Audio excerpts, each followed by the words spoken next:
Hello നമസ്കാരം. നമ്മളെ review ഇഷ്ടപ്പെടുകയാണെങ്കിൽ ഷെയർ ചെയ്യാനും സബ്സ്ക്രൈബ് ചെയ്യാനും മറക്കല്ലേ. ആദ്യം തന്നെ നമ്മൾ ഗ്രേസിയമ്മയുടെ വീടാട്ടോ കാണിക്കുന്നത്. അങ്കിളും രോഹിത്തും തമ്മിലുള്ള ഒരു സംഭാഷണമാണ് പറയുന്നത്. അങ്കിള് രോഹിത്തിനോട് പറയുന്നുണ്ട്, കട്ടക്ക് പിടിച്ച് നിന്നുള്ള നമ്മൾ രണ്ട് ആണുങ്ങളും മാത്രമേ ഉള്ളൂ എന്ന് പറയാണ്. അത് കേട്ട് വരുന്ന അലീന ചോദിക്കുകയാണ്, ഇതെന്താ ഇവിടെ വടംവലി മത്സരം നടക്കുവാണോ എന്ന് പറയാണ്.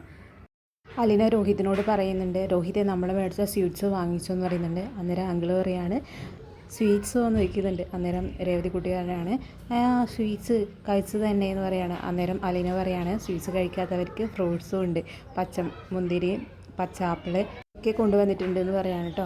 അന്നേരം രേവതിക്കുട്ടി പറയുന്നുണ്ട്, മിക്കവാറും അതൊക്കെ കഴിച്ച് ഇവിടെ കഴിയേണ്ടി വരും. ഞാനൊന്നും ഉണ്ടാക്കിയില്ല, എന്നോട് പറയണമായിരുന്നു വരുന്നത്, എന്നാൽ പിന്നെ ഞാൻ അത് സദ്യ വരെ ഉണ്ടാക്കിയിട്ടില്ലേ എന്നൊക്കെ പറയാണ്. അന്നേരം അലീന പറയാണ്, ആൻറ്റി പറഞ്ഞില്ലേ ഇതിൻ്റെയോട് ഞങ്ങൾ വരുന്നത്. അന്നേരം ആ രേവതി പറയാണ്, ഇപ്പോൾ ഉച്ചയായി, ഇനി ഉച്ചപ്പട്ടിണി കിടക്കേണ്ടി വരും എല്ലാവരും. നിങ്ങൾ വരുന്നത് അറിഞ്ഞില്ലെങ്കിൽ ഞാൻ ബിരിയാണി, ചിക്കൻ ഫ്രൈ, ചിക്കൻ കറി, ബീഫ് ഒലത്തിയത്, സാമ്പാർ, രസം എന്നൊക്കെ പറയാണ്. അന്നേരം അലീന പറയാണ്, ഞങ്ങൾക്ക് ഇപ്പോൾ ഉള്ള രസം മതി, നീയായിട്ട് രസം ഉണ്ടാക്കണ്ടെന്ന് പറയാണ്. അന്നേരം ഗ്രേസ് അമ്മാൻ്റെ രേവതിക്കുട്ടിയോട് പറയുന്നുണ്ട്, നീ ഇവർക്കുള്ള റൂമെല്ലാം കാണിച്ചു കൊടുക്കുക, എന്നിട്ട് കുടിക്കാൻ എന്തെങ്കിലും കൊടുക്കുക എന്നൊക്കെ പറയുന്നുണ്ട് കേട്ടോ. ആ സമയത്ത് അങ്കിള് പറയുന്നുണ്ട്, അതൊക്കെ അവിടെ നിൽക്കട്ടെ, ഇവരൊക്കെ പേരൊക്കെ ഒന്ന് പരിചയപ്പെടുത്തി താ എന്നൊക്കെ പറയുന്നുണ്ട്. അന്നേരം ഗ്രേസ് അമ്മാൻ്റെ പറയുന്നത്, ഇവരെന്താ ഇത്ര പരിചയപ്പെടുത്താനുള്ളത്, നമ്മൾ അന്ന് പോയപ്പോൾ അവരൊക്കെ കണ്ടതല്ലേ എന്ന് പറയുന്നുണ്ട്. എന്നിട്ട് കൃഷ്ണമോളുടെ അടുത്ത് പോയിട്ട് ഇതാണ് ബബിത എന്ന് പറയുന്നുണ്ട്, ബബിതയുടെ അടുത്ത് പോയിട്ട് പറയുന്നുണ്ട് ഇതാണ് കൃഷ്ണമോൾ എന്ന് പറയുന്നുണ്ട്. അങ്ങനെ തെറ്റിപ്പോകുന്നുണ്ട് കേട്ടോ. അന്നേരം രേവതിക്കുട്ടി പറയുന്നുണ്ട്, രണ്ടാളുടെ പേര് മാറിപ്പോയി, അത് കൃഷ്ണമോൾ, ഇത് ബബിത എന്ന് പറയുന്നുണ്ട്. അന്നേരം അങ്കിൾ പറയുന്നുണ്ട്, ഭയങ്കര ഓർമ്മ. അന്നേരം ചമ്മിപ്പോയിട്ടോ ഗ്രേസ് അമ്മാൻ്റെ. എന്നിട്ട് പറയുന്നുണ്ട്, പേരല്ലേ മാറിയിട്ടുള്ളൂ, ആള് മാറിയിട്ടില്ലല്ലോ എന്ന് പറയുന്നുണ്ട്. എന്നിട്ട് അലീന പറയുന്നുണ്ട്, ഞങ്ങളൊന്ന് കൊണ്ടുപോടി എന്ന് പറയുന്നുണ്ട്. അങ്ങനെ എല്ലാവരെയും അവൾ മേലേക്ക് റൂം കാണിക്കാൻ വേണ്ടിയിട്ട് കൊണ്ടുപോകാം കേട്ടോ. അങ്ങനെ സ്റ്റെയർ കയറി പോകുന്ന സമയത്ത്, തിരിഞ്ഞു നോക്കുന്ന സമയത്ത് രോഹിത് താഴെ തന്നെ നിൽക്കുന്നുണ്ട് കേട്ടോ. എന്നിട്ട് രേവതിക്കുട്ടി ചോദിക്കുന്നുണ്ട്, എന്താ നിങ്ങൾ വരുന്നില്ലേ എന്ന് ചോദിക്കുന്നുണ്ട്. അന്നേരം രോഹിത് അങ്കിളിനെ നോക്കിക്കൊണ്ടിരിക്കുന്ന സമയത്ത് അങ്കിൾ പറഞ്ഞു, പോകണ്ട എന്ന് പറഞ്ഞു. അങ്ങനെ രോഹിത് അങ്കിളിൻ്റെ അടുത്ത് തന്നെ ഇരിക്കുന്നുണ്ട് കേട്ടോ. അന്നേരം രേവതിക്കുട്ടി നിർബന്ധിക്കുന്നുണ്ട്, വാന്നേ എന്ന് പറയുന്നുണ്ട്. അന്നേരം രോഹിത് പറയുന്നുണ്ട്, ഇല്ല വരുന്നില്ല. അന്നേരം അങ്കിളും പറയുന്നു, അവൻ വരുന്നില്ല, എൻ്റെ കൂടെ നിൽക്കട്ടെ, പെണ്ണുങ്ങളുടെ കൂടെ വന്നിട്ട് അവൻ എന്ത് ചെയ്യാനാന്ന് പറയുന്നുണ്ട്. അന്നേരം ഗ്രേസ് അമ്മാൻ്റെ പറയുന്നുണ്ട്, അവനെ വിട്ടേക്ക്, അവൻ ഡ്രസ്സൊക്കെ ചേഞ്ച് ചെയ്തിട്ട് വരും എന്ന് പറയുന്നുണ്ട്. അന്നേരം അങ്കിള് പറയുന്നുണ്ട്, ആ പെണ്ണുങ്ങളെ കലവിലാച്ചലക്കുന്നിടത്ത് ഇവന് ബോറടിക്കും ഗ്രേസ് അമ്മേ, നീ വാടാ മോനെ എന്ന് പറഞ്ഞിട്ട് അവനെ കൂട്ടിക്കൊണ്ട് പോകാം കേട്ടോ. എന്നിട്ട് അങ്കിള് ചോദിക്കുന്നുണ്ട്, എനിക്ക് ചെസ്സ് കളിക്കാൻ അറിയുമോ എന്ന് ചോദിക്കുന്നുണ്ട്. അപ്പോൾ രോഹിത് പറയാണ്, അറിയാം എന്ന് പറയുന്നുണ്ട്. അന്നേരം ഗ്രേസ് അമ്മാൻ്റെ പറയുന്നത്, അവൻ ഒരു സ്ഥലത്ത് പ്രതിമ പോലെ ഇരുത്തല്ലേ, പിള്ളേരാകുമ്പോൾ ഇവിടെ ഓടിച്ചാടി നടക്കട്ടെ എന്ന് പറയുന്നുണ്ട്. അന്നേരം അങ്കിൾ പറയുന്നത് ഓ എന്ന് പറഞ്ഞിട്ട് അവനെയും കൂട്ടിക്കൊണ്ട് പോവാട്ടോ. പിന്നെ കാണിക്കുന്നത് ബാലചന്ദ്രനും ഗോവർദ്ധനെയാണ് കേട്ടോ. കാറിൽ പോയിക്കൊണ്ടിരിക്കുകയാണ് അവർ. ഗോവർദ്ധനൻ നല്ല ഉറക്കം. ബാലചന്ദ്രൻ പെട്ടെന്നൊരു സഡൻ ബ്രേക്ക് അടിക്കുക കേട്ടോ. ആ സമയത്ത് ഗോവർദ്ധനൻ ഞെട്ടി ഉണരുന്നുണ്ട്. അന്നേരം ബാലചന്ദ്രൻ പറയാണ്, വണ്ടിയൊക്കെ ഒന്നും പറ്റിയില്ല, ഫ്രണ്ടിലുള്ള വണ്ടി ഒന്ന് നിർത്തിയത്, അതുകൊണ്ട് ഞാനൊന്ന് സഡൻ ബ്രേക്ക് ചെയ്തതാന്ന് പറയാണ്. നമ്മളെവിടെ എത്തി ബാലേട്ടാന്ന് ചോദിക്കുന്നുണ്ട്. അന്നേരം പറയുന്നുണ്ട്, നമ്മൾ പാലക്കാട് കഴിഞ്ഞു, തമിഴ്നാട് കയറി എന്ന് പറയാണ്. എന്നിട്ട് ഗോവർദ്ധനം പറയാണ്, ഞാൻ നല്ല ഉറക്കം ഉറങ്ങിയില്ലേ എന്ന് പറയാണ്. അന്നേരം ബാലേട്ടൻ പറയാണ്, നല്ല ഉറക്കം ഉറങ്ങി എന്ന് പറഞ്ഞ് ഗോവർദ്ധനം പറയുന്നുണ്ട്, എന്തേ എന്നെ വിളിക്കാഞ്ഞേ എന്ന് ചോദിക്കുന്നത്. അന്നേരം ബാലേന്ദ്രൻ പറയുന്നുണ്ട്, ഞാൻ നോക്കുമ്പോൾ നല്ല ഉറക്കം, പിന്നെ ഞാൻ വിചാരിച്ചു ഉണർത്തേണ്ടാന്ന്. അന്നേരം ഗോവർദ്ധനം പറയുന്നുണ്ട്, അത് കുഴപ്പമില്ലായിരുന്നു, ബാലേട്ടന് മടുത്തോ, ഞാൻ ഡ്രൈവ് ചെയ്യണോ എന്ന് പറയാണ്.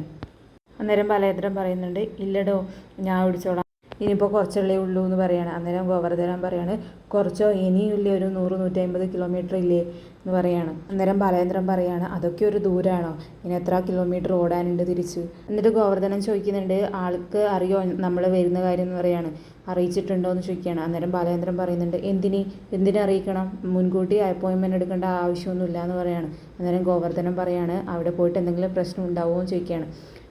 അന്നേരം ബാലേന്ദ്രൻ ചോദിക്കുന്നുണ്ട്, നിനക്കെന്താ പേടിയാവുന്നുണ്ടോ എന്ന് ചോദിക്കുകയാണ്. അന്നേരം ഗോവർദ്ധനം പറയുന്നുണ്ട്, അയാൾ കേണലായിരുന്നില്ലേ, പട്ടാളക്കാരനായിരുന്നില്ലേ, അതുകൊണ്ട് ചോദിച്ചതാണെന്ന് പറയാണ്. അന്നേരം ബാലേന്ദ്രൻ പറയുന്നത്, അയാൾ കേണലായിരിക്കും, പക്ഷേ എൻ്റെ മുന്നിലൊരു പൂച്ചക്കുട്ടിയാണെന്ന് പറയാണ്. ഞാനുള്ളപ്പോൾ താൻ പേടിക്കൊന്നും വേണ്ടെന്ന് ഗോവർദ്ധനോട് പറയാട്ടോ ബാലേട്ടൻ. ഗ്രേസ് ആൻറ്റിയും അലീനയുടെ അനിയത്തിമാരൊക്കെ ആയിട്ട് ഫുഡ് കഴിക്കുക കേട്ടോ. ആ സമയത്ത് ഗ്രേസ് ആൻറ്റിയുടെയും അങ്കിളിൻ്റെയും നടുവിലെ ചെയറിലായിട്ട് രേവതിക്കുട്ടി ഇരിക്കുന്നുണ്ട് കേട്ടോ. ആ സമയത്ത് അലീന ചോദിക്കുന്നുണ്ട്, നീ എന്താണ് രണ്ടുപേരുടെ നടിയിൽ കയറിയിരിക്കുന്നേ ചോദിക്കുന്നുണ്ട്. അന്നേരം രേവതിക്കുട്ടി പറയാണ്, രണ്ടുപേരുടെ നടിയിലല്ല, രണ്ടുപേരുടെയും തലയിൽ കയറിയിരിക്കുക വേണ്ടതെന്ന്. നിങ്ങൾ വന്നതുകൊണ്ട് മാത്രം ഞാനൊന്ന് അയഞ്ഞു നിൽക്കുകയാണ്, നിങ്ങൾ ആദ്യമായിട്ട് വന്നതല്ലേ എന്നൊക്കെ പറയാം കേട്ടോ രേവതിക്കുട്ടി. അന്നേരം ഗ്രേസമ്മാൻറ്റി പറയണ, അത് ശരിയാ, നിങ്ങൾ വന്നതുകൊണ്ട് അതൊരു സമാധാനം ഉണ്ടെന്ന് പറയാണ്. അന്നേരം അങ്കിൾ പറയുന്നുണ്ട്, ഇവിടുത്തെ പൊതു സംസാരം ഇവൾ കുറച്ച് ഓവറാന്നാണ് പറയുന്നതെന്ന് പറയാണ്. അന്നേരം രോഹിത് പറയാണ്, അത് ശരിയാ, എനിക്കും തോന്നിയെന്ന് പറയാണ്. അന്നേരം രേവതിക്കുട്ടി രോഹിത്തിനെ നോക്കി വിളിക്കുകയാണ്, വീരൻ്റെ അത്ര ഓവറല്ല ഞാൻ എന്ന് പറയാണ്. അല്ലെങ്കിലും ഇത്തിരി ഓവറായാലേ നാട്ടുകാരെ ശ്രദ്ധിക്കുമെന്ന് പറയാണ് രേവതിക്കുട്ടി. ആ സമയത്തൊക്കെ രോഹിത്തിൻ്റെ മുഖമൊക്കെ മാറിയിട്ടോ. ഇത് കണ്ട് അലീനയും എന്തോ പോലെയായി. അന്നേരം കൃഷ്ണമ്മോള് പറയുന്നുണ്ട്, കിട്ടി, രോഹിത്തേട്ടനുള്ളത് കിട്ടിയെന്ന് പറയണം. അന്നേരം അലീന പറയാണ്, എന്തിനാടി നീ ഇങ്ങനെ പറയുന്നേ, ഒന്ന് മിണ്ടാണ്ടിരിക്കാവോ എന്ന് പറയുന്നുണ്ട്. അന്നേരം അങ്കിൾ പറയുന്നുണ്ട്, അവൾ കുറച്ച് ഓവറാണ്, അവൾ പറയുന്നൊന്നും ശ്രദ്ധിക്കേണ്ട, ഒരു ചെവിയിലെ കേട്ട് മറ്റേ ചെവിയിലെ വിട്ടാൽ മാത്രം മതി എന്ന് പറയാണ്. എന്നിട്ട് അലീന പറയുന്നുണ്ട്, മതി രേവതിക്കുട്ടി, മതിയായി, ഇന്നത്തേക്ക് മതിയായി എന്ന് പറയാണ്. അന്നേരം രേവതിക്കുട്ടി പറയാണ്, ആ മതി, ഞാൻ നിർത്തി എന്ന് പറയാണ്. അന്നേരം രോഹിത് പറയുന്നുണ്ട്, എന്തിനു നിർത്തുന്നത്, കുരക്കും പട്ടി കടിക്കില്ല എന്ന് പറഞ്ഞിട്ട് തിരിച്ചടിക്കുക കേട്ടോ രേവതിക്കുട്ടിയോട്. അന്നേരം അങ്കിൾ ഉറക്കെ ചിരിക്കുക കേട്ടോ. ചിരിച്ചുകൊണ്ട് പറയാണ്, കിട്ടി, ഒന്നാന്തരം മറുപടി കിട്ടിയെന്ന് പറയാണ്. അന്നേരം ഗ്രേസമ്മാൻറ്റി പറയാണ്, കഴിക്കുക എല്ലാവരും, എന്തിനാ എല്ലാവരും നോക്കി നിൽക്കുന്നേ, കഴിക്കുമെന്ന് പറയാണ്. എന്നിട്ട് അലീന ചോദിക്കുന്നുണ്ട്, നീ അല്ലേടി പറഞ്ഞേ ഇവിടെ കഴിക്കാനൊന്നുമില്ലാന്ന്, എന്നിട്ട് ഇത്രയും വിഭവങ്ങൾ ഉണ്ടാക്കിയോന്ന് പറയാണ്. അന്നേരം ഗ്രേസമ്മാൻറ്റി പറയാണ്, അലീന വിളിച്ച ഉടനെ ഞാൻ രേവതിക്കുട്ടിയോട് പറഞ്ഞു അവർ വരുന്നുണ്ടെന്ന്, അപ്പം തുടങ്ങിയതാ ഉണ്ടാക്കാൻ വേണ്ടിയിട്ട് എന്ന് പറയാണ്. ഇവരും കൂടി ഉണ്ടായതുകൊണ്ടാണ് ഫുഡ് ഉണ്ടാക്കിയത്, അല്ലെങ്കിൽ കാലിപാത്രമായിരുന്നതിന് ഇവിടുത്തെ സർപ്രൈസ് എന്ന് പറയാണ് രേവതിക്കുട്ടി.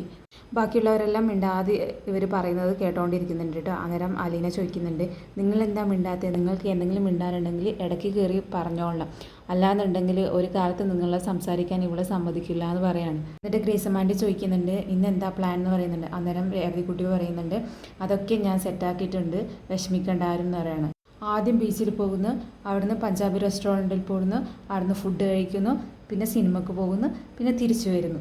അന്നേരം അലീന പറയുന്നുണ്ട്, ഇതിനൊക്കെ സമയം കിട്ടുമെന്ന് ചോദിക്കുന്നുണ്ട്. അന്നേരം അങ്കിൾ പറയുന്നുണ്ട്, ഇവളല്ലേ പ്ലാൻ ചെയ്തത്, അതിനൊക്കെ ഇവൾ സമയം കണ്ടെത്തുമെന്ന് പറയാണ്. പിന്നെ എന്നിട്ട് രേവതിക്കുട്ടി പറയുന്നുണ്ട്, എല്ലാവരും ഒന്ന് വേഗം കഴിച്ചെണീറ്റ് എന്നിട്ട് വേണം ഒന്നുകൂടി ഒന്ന് പ്ലാൻ ചെയ്യാമെന്ന് പറയാണ്. അങ്ങനെ ഫുഡൊക്കെ കഴിച്ച് കഴിഞ്ഞതിന് ശേഷം രോഹിത്തും ബബിതയും രേവതിക്കുട്ടിയൊക്കെ ഒരുമിച്ചിരുന്ന് സംസാരിച്ചുകൊണ്ടിരിക്കുക കേട്ടോ. ആ സമയത്ത് മാമച്ചങ്കിൾ വരിക കേട്ടോ. എന്നിട്ട് രോഹിത്തിനോട് ചോദിക്കുന്നുണ്ട്, രോഹിത്തെ ബിസിയാണോ, എൻ്റെ കൂടെ വരുന്നോ എന്ന് ചോദിക്കുന്നുണ്ട്. അന്നേരം രോഹിത്ത് പറയാണ്, ഞാനിത് അങ്ങോട്ട് പറയാൻ നിൽക്കുക, എനിക്ക് ബോറടിച്ച് വയ്യ, ഞാനും വരുന്നു എന്ന് പറയാണ്. അന്നേരം രേവതിക്കുട്ടി ചോദിക്കുന്നുണ്ട്, അങ്കിൾ എങ്ങോട്ട് പോകാമെന്ന് ചോദിക്കുന്നുണ്ട്. അന്നേരം മാമച്ചങ്കിൾ പറയുന്നുണ്ട്, എവിടേക്കുമില്ല, ജസ്റ്റ് ഒന്ന് പുറത്തേക്ക് ഇറങ്ങണം, പിന്നെ കുറച്ച് സാധനം വാങ്ങിക്കാനുണ്ട് എന്ന് പറയാണ്. അന്നേരം രോഹിത് പറയുന്നുണ്ട്, ശരി അങ്കിളെ, ഞാൻ റെഡിയാണെന്ന് പറയാണ്. അന്നേരം രേവതിക്കുട്ടി പറയുന്നുണ്ട്, അലിൻ്റെ ചേച്ചിയോട് പറഞ്ഞിട്ട് പോ, അല്ലെങ്കിൽ എന്നെ നോക്കാൻ ഏൽപ്പിച്ചിട്ട് എന്നെ വഴക്ക് പറയുമെന്ന് പറയാണ്. അന്നേരം രോഹിത് പറയാണ്, വഴക്ക് പറയാൻ ഞാനെന്താ കോഴിക്കുഞ്ഞ് മറ്റോ ആണോ കാണാണ്ടാവാൻ എന്നൊക്കെ പറയാണ്. അന്നേരം രേവതിക്കുട്ടി പറയുന്നുണ്ട്, അലീന ചോദിച്ച് ഞാൻ എന്തു പറയും എന്ന് പറയാണ്. അന്നേരം രോഹിത് പറയുന്നുണ്ട്, അലീന ചേച്ചിയോട് പറഞ്ഞാൽ മതി, അങ്കിൾ പുറത്ത് പോകുന്നുണ്ടായിരുന്നു, ആ സമയത്ത് ഞാൻ അങ്കിളുടെ കൂടെ എവിടേക്കോ പോയി എന്ന് പറഞ്ഞാൽ മതി എന്ന് പറയാണ്. അങ്ങനെ രേവതിക്കുട്ടിയുടെ കയ്യിൽ നിന്ന് രോഹിത് ഫോൺ വാങ്ങിച്ചിട്ട് പുറത്തേക്ക് പോകുക കേട്ടോ. അന്നേരം ബബിത പറയുന്നുണ്ട്, രോഹിത് ഏട്ടന് ഇവിടെ ബോറടിച്ച് വയ്യ, ആ സമയത്താണ് അങ്കിൾ വന്നിട്ട് വിളിച്ചത്, അതുകൊണ്ട് രക്ഷപ്പെട്ട് ഓടിയതാണെന്ന് പറയാണ്. എന്നിട്ട് രേവതിക്കുട്ടി ബബിതയോട് ചോദിക്കുന്നുണ്ട്, നമ്മളെ പ്ലാൻ എന്താ ചോദിക്കുന്നുണ്ട്. അന്നേരം ഇത് പറയുന്നുണ്ട്, അലീന ചേച്ചി എവിടേക്കോ പോകണമെന്ന് പറയുന്നുണ്ടായിരുന്നു എന്ന് പറയണം. അന്നേരം രേവതിക്കുട്ടി പറയുന്നുണ്ട്, അതൊക്കെ അതിന് സമയമുണ്ടല്ലോ, 4 മണിക്കല്ലേ, ഇനി നമുക്ക് കുറച്ച് റെസ്റ്റ് എടുക്കാമെന്ന് പറഞ്ഞിട്ട് ബബിതേനെയും കൂട്ടിയിട്ട് പോവാം കേട്ടോ. എന്നിട്ട് കൃഷ്ണമോളെയും ബബിതയും ഒരു റൂമിലാക്കുന്നുണ്ട് കേട്ടോ. എന്നിട്ട് അവരോട് പറയുന്നുണ്ട്, നിങ്ങളെ റെസ്റ്റ് എടുക്കുക, നിങ്ങൾ ഒന്ന് ഉറങ്ങി എണീക്കുമ്പോഴേക്കും നമ്മൾ എല്ലാ പ്ലാനും റെഡിയാക്കി എടുക്കാമെന്ന് പറയുന്നുണ്ട്. അന്നേരം അലീന ചോദിക്കുന്നുണ്ട്, നിങ്ങൾക്ക് എവിടെയെങ്കിലും പോകണമെന്ന് ആഗ്രഹമുണ്ടോ എന്ന് ചോദിക്കുകയാണ്. അന്നേരം ബബിത പറയാണ്, ഉണ്ട്, മുകളിൽ പോകാനുണ്ട് എന്ന് പറയാണ്. അന്നേരം രേവതിക്കുട്ടി പറയാണ്, അത്രയേ ഉള്ളൂ, അതൊക്കെ നമുക്ക് പോകാമെന്ന് പറയാണ്. അന്നേരം അലീന പറയുന്നുണ്ട്, ഇതൊക്കെ നീയാണോ തീരുമാനിക്കുന്നത് എന്ന് പറയാണ്. അന്നേരം രേവതിക്കുട്ടി പറയാണ്, പിന്നെ ഞാനല്ലാണ്ട് എന്ന് പറയാണ്. അന്നേരം അലീന ചോദിക്കുന്നുണ്ട്, ഈ സ്ഥലത്തെല്ലാം അങ്കിളുടെ ആൻറ്റീന് വരാൻ പറ്റുമോ എന്ന് ചോദിക്കുന്നുണ്ട്. അന്നേരം രേവതിക്കുട്ടി പറയാണ്, അങ്കിളും ആൻറ്റിയും വരുന്നില്ല, ഞങ്ങളെ പോകുന്നുള്ളൂ എന്ന് പറയാണ്. അന്നേരം അലീന പറയുന്നുണ്ട്, അതൊക്കെ ശരിയാവുമോ. അന്നേരം രേവതിക്കുട്ടി പറയുന്നുണ്ട്, അങ്കിളും ആൻറ്റിയും വരില്ല, അവർക്ക് നടക്കാൻ പറ്റില്ല, അവരെ കെട്ടിവലിച്ച് കൊണ്ടുപോകാൻ നമുക്ക് പറ്റുമോ എന്നൊക്കെ പറയുന്നുണ്ട്. അല്ലേ കൃഷ്ണമോളേന്ന് ചോദിക്കുന്നുണ്ട്. അന്നേരം കൃഷ്ണമോള് പറയാണ്, എനിക്കറിയില്ല, എന്ന് പറയുകയാണ്. അന്നേരം രേവതിക്കുട്ടി പറയാണ്, അലിന ചേച്ചിയല്ലേ പറഞ്ഞ ഇവർ നല്ലോണം സംസാരിക്കുന്നു, ഇപ്പോൾ ഇവർ സംസാരിക്കുന്നൊന്നുമില്ലല്ലോ എന്ന് പറയാണ്. അന്നേരം അലിന പറയാണ്, നീ സംസാരിക്കാൻ ഒരു ഗ്യാപ്പ് കൊടുക്കേണ്ടേ എല്ലാവർക്കും എന്ന് പറയാണ്. എൻ്റെ കൃഷ്ണമോളോട് രേവതിക്കുട്ടി ചോദിക്കുന്നുണ്ട്, ഡാൻസൊക്കെ എങ്ങനെ പോകുന്നു എന്നെല്ലാം ചോദിക്കുന്നുണ്ട്. അന്നേരം കൃഷ്ണമോൾ ചോദിക്കുന്നുണ്ട്, ഡാൻസിൻ്റെ കാര്യമൊക്കെ എങ്ങനെ പോകുന്നു എന്ന്. അന്നേരം കൃഷ്ണമോൾ ചോദിക്കുകയാണ്, ഇതൊക്കെ അറിയോ എന്ന് പറയണം. അന്നേരം രേവതിക്കുട്ടി പറയുന്നുണ്ട്, ഞങ്ങൾ അങ്ങോട്ടും ഇങ്ങോട്ടും സംസാരിക്കാത്ത കാര്യങ്ങളില്ല, നമ്മൾ മണിക്കൂറോളം സംസാരിക്കുന്നത്, പിന്നെ എന്താ അവിടുത്തെ കാര്യം ഇങ്ങോട്ട് പറയും, ഇവിടുത്തെ കാര്യം അങ്ങോട്ടും പറയും എന്ന് പറയാണ്. അന്നേരം ബബിത പറയുന്നുണ്ട്, അത് ശരിയാ, ഇവരെ ഫോൺ വിളി കുറച്ച് കൂടുതലാണ് പറയാണ്. എന്നിട്ട് അലീന പറയുന്നുണ്ട്, രേവതിക്കുട്ടി നന്നായിട്ട് ഡാൻസ് കളിക്കുമെന്ന് പറയാണ്. എന്നിട്ട് രേവതിക്കുട്ടി പറയാണ്, ഞാൻ മാത്രമൊന്നും അല്ല, അലീന ചേച്ചിയും നന്നായി ഡാൻസ് കളിക്കും, നമ്മളെ ഓർഫണേജിൽ ആനിവേഴ്സറി സമയത്ത് നമ്മുടെ ടീമായിരുന്നു ഡെയിലി കളിച്ചുകൊണ്ടിരുന്നത് എന്നൊക്കെ പറയാണ്. അങ്ങനെ അവരെ റൂമിൽ ഇരുത്തിയിട്ട് രേവതിക്കുട്ടിയും അലീനയും പോകുക കേട്ടോ. അന്നേരം കൃഷ്ണമോള് പറയുന്നുണ്ട്, അവർ നല്ല സ്നേഹത്തിലാണ് എന്ന് പറയുന്നത്. അന്നേരം ബബിത പറയുന്നുണ്ട്, കണ്ടാൽ ചേച്ചി അനിയത്തിയും പോലെയെന്നേ പറയൂന്ന് പറയണം. എന്നിട്ട് കൃഷ്ണമോള് നോക്കി ബബിത പറയാണ്, അങ്ങനെയാ അനിയത്തിമാരായാലും സ്നേഹം വേണം എന്നൊക്കെ പറയാണ്. അന്നേരം കൃഷ്ണമോള് പറയുന്നുണ്ട്, ഇങ്ങോട്ട് തന്നാലേ അങ്ങോട്ട് തരൂ എന്നൊക്കെ പറഞ്ഞ് രണ്ടാളും അടിപിടി കൂടുക കേട്ടോ. എന്നിട്ട് ബബിത പോയി കിടക്കുന്നുണ്ട്, അതുപോലെ കൃഷ്ണമോളും തിരിഞ്ഞു പോയി കിടക്കുന്നുണ്ട് കേട്ടോ. എന്നിട്ട് കൃഷ്ണമോൾ പറയുന്നുണ്ട്, അലീന ചേച്ചി പോയാൽ ഈ സന്തോഷം നമുക്ക് കിട്ടുമോ എന്നൊക്കെ ചോദിക്കുന്നുണ്ട് കേട്ടോ.